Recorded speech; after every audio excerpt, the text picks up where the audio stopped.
Hey everyone, welcome back. This is Fred from Bamboo Batu, on location, back in Colombia. Loving it here. Loving the bamboo, loving the jungle life, loving the highlands. It's a nice climate, if you don't mind. A couple insects here and there. If you like bamboo, please subscribe. Visit my website, bambubatu.com. Tons of free info. Today I want to continue my conversation about carbon credits because a lot of talk about that. Got a lot of reactions to that video recently, and it is a hot topic.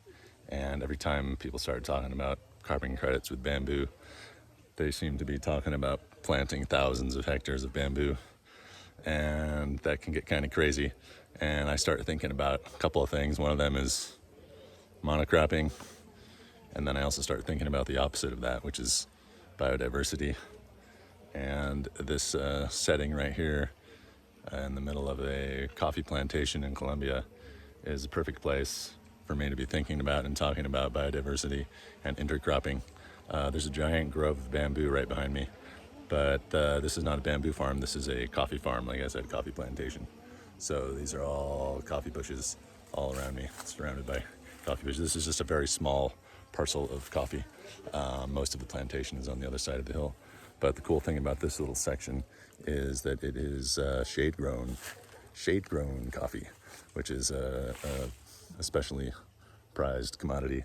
The shade-grown coffee has better quality because the berries are protected from the direct sunlight, which can cause some damage and burning to the coffee berries or the coffee beans. And the beans are not technically beans, and they're not technically berries, but there's another video about that. So this is a good example of intercropping with coffee. I could go way into detail on that, but I really want to talk about intercropping with bamboo because that is an interesting topic in itself. There's a few good reasons for intercropping. One of them I already mentioned, monoculture, monocropping. It's not generally a good thing. It's not as black and white as just saying good or bad. There's a lot of details and local context that could determine how good or how bad it is to do monocropping. But if you're talking about thousands of hectares, you probably want to bring in some other plants for some biodiversity, get some beneficial insects. When you do monocropping at that scale, if there's some kind of a fungus or a disease or an insect or a pest of some kind that likes to pester the bamboo, it could put your entire vast acreage at risk of whatever that pest or pathogen might be. So intercropping and biodiversity is really good for that. It also brings more biodiversity in terms of different kinds of birds and insects and wildlife that might make their homes among the plants.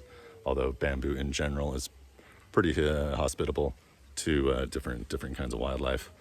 Another great reason for intercropping with bamboo is because in the first 5 or 6 years you're not harvesting any bamboo, and so farmers are kind of put off by the timeline of the business case for bamboo farming, and seeing that they're not going to have a cash crop harvest that they can sell until around year 7 or 8. They're a bit put off by that. So by intermixing, for example, bananas, these are plantains actually behind me, but pretty similar plant. By intercropping bananas, you have something that's going to be harvestable within the first year, which means you can start making money right away, at least a little bit of money in between the bamboo clumps. Also, for the same reason that they grow bananas here, for the shade on the coffee plants. If you're mixing with bamboo, you're going to get some shade on your young little bamboo seedlings as they're getting established. Protect them a little bit from the direct sunlight. That can also be beneficial for the plants. It's also beneficial to have a food crop like that mixed in with your bamboo because it gives the field workers, whoever's maintaining the bamboo, and bamboo does require maintenance, gives them a reason to be going out in the field on a regular basis, checking up on the banana bushes or coconut trees or whatever cash crop you want to be mixing in with your bamboo, depending on the local climate, local conditions, local crops that people tend to grow, whatever those might be. Again, in this case, bamboo or plantain. banana or plantain. They're going in and checking on that.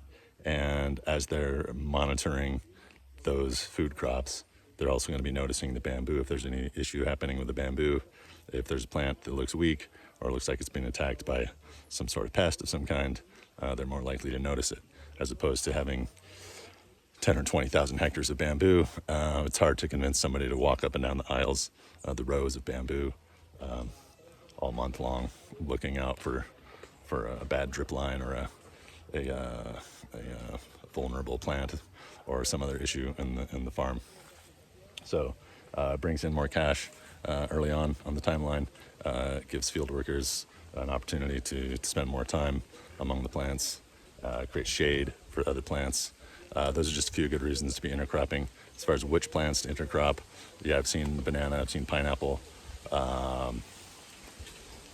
cassava, or in this case, in this area they call it yucca, but cassava is a potential one. Once the bamboo is well established and gets big and tall, like these ones behind me, a lot of those plants that you're intermixing with in the first 2 or 3 years, those are going to get crowded out and overshadowed by the bamboo.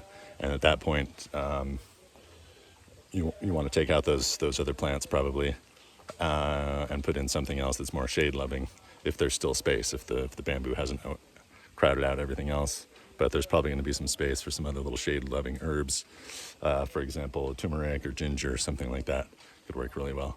Anyway, that's kind of a general overview. The details, as always, depend on lots of local conditions, local climate, local soil type, just whatever the local crops tend to be. But yeah, intercropping is a great strategy for sure. So thanks for listening. I hope you all found that helpful, and stay tuned for more great content in the future. Don't forget to like, subscribe, do all the cool stuff, and thanks for watching.